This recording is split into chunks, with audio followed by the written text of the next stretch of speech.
Snow leopard जो है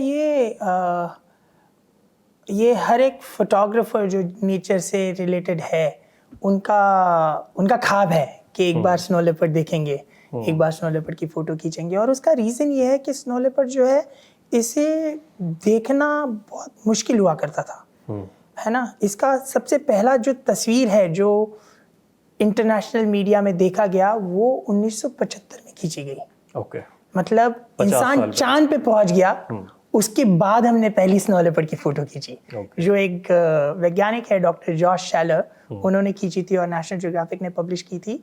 तो उसके वजह से ना उसके पीछे का जो मिस्ट्री है वो बढ़ता गया।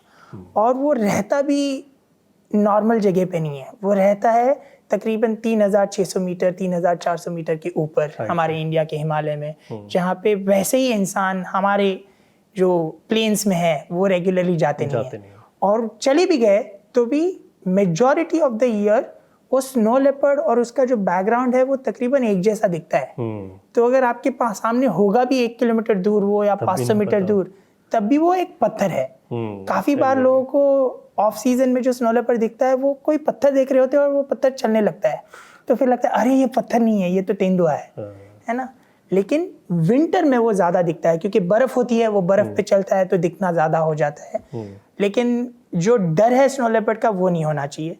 आई थिंक रिस्पेक्ट होना चाहिए। स्नो लेपर्ड बिल्कुल शर्मिला जानवर है, उसे आपको या मुझे हानि पहुंचाने में कोई फायदा नहीं है।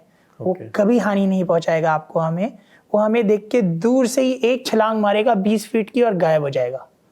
तो स्नो लेपर्ड से बिल्कुल डरने की कोई जरूरत नहीं है। लेकिन जहाँ स्नो लेपर्ड पाया जाता है वो जगह जो है वो काफी मुश्किल है। 30 डिग्री होते हैं वहां, अगर खो जाओ तो रात को खो जाओ तो सुबह तक शायद आपके प्राण ना रहे। तो वहाँ पे उस लैंडस्केप का रिस्पेक्ट रखना ज़्यादा ज़रूरी है। तो अभी जैसे एनसीआर में हम लोग बैठे हैं तो यहाँ पर कुछ टाइम पहले कुत्तों को लेकर बहुत विवाद छिड़ा, सुप्रीम कोर्ट के कुछ वर्डिक्ट्स आए और इस पर उन्होंने टिप्पणी की। स्नो लेपर्ड्स को भी कुत्तों से बड़ी परेशानी है, सिर्फ एनसीआर के लोगों की नहीं, उसके बारे में बताइए। स्नो लेपर्ड जो है ये काफ़ी शर्मीले जानवर है। जैसे आप देख रहे हैं इसका नाम मैंने कन कटा रखा था, इसका एक कान कटा हुआ है। अच्छा। और इस तस्वीर में आप देख सकते हैं कि कहानी का जो मूल था वो ये था कि स्नो लेपर्ड बहुत ऊपर रहते तो हमें लगता है कि इनको कुछ नहीं हो सकता, लेकिन असलियत ये है कि स्नो लेपर्ड भी वही सारी चुनौतियों से डील कर रहे हैं जो tiger, leopard, jaguar, lion deal कर रहे हैं। वहाँ पे भी इंसान है, वहाँ पे भी टसल होते रहता है snow leopard, mountain goat, domestic goat, वहाँ की जो ट्राइब्स है उनके बीच में। लेकिन वहाँ ये जो टसल है ये सालों से चल रहा है। वहाँ नई चीज़ ये हो रही है कि वहाँ पे जो कुत्तों की तादाद है वो बढ़ गई है। और एक कुत्ते होते हैं जो पालतू होते हैं, जो इनको हम घर में रखते हैं वो, और मुझे भी कुत्तों से बहुत लगाव है, आई एम श्योर सारों को ही कुत्तों से बहुत लगाव है। लेकिन यहाँ पे कुछ फेरल कुत्ते होते हैं जो गांव से जुड़े नहीं होते, जो गांव से 20-20 किलोमीटर दूर जाते हैं और जंगली जानवरों को मार के खाते हैं, है ना। तो वो कुत्ते जो है वो चाहिए तब इकट्ठा होके 30-40 के झुंड में जाके जंगली जानवरों को मारते हैं, और चाहिए तब अलग अलग होकर छोटे छोटे गुट में अपने अपने गांव में जाके पार्ले जी बिस्किट भी खाते हैं। तो वो जो कुत्ते हैं उनसे स्नो लेपर्ड को भी, और स्नो लेपर्ड से ज्यादा स्नो लेपर्ड का जो प्रे है, यानी वहाँ की जो माउंटेन गोट्स है, ब्लू शीप है, आइबेक्स है, उनको ज्यादा खतरा है।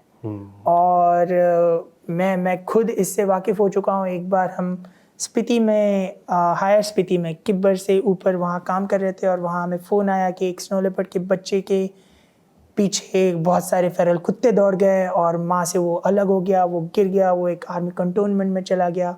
वहाँ से उसे उठा के फॉरेस्ट ऑफिस में लाया गया और वहाँ पे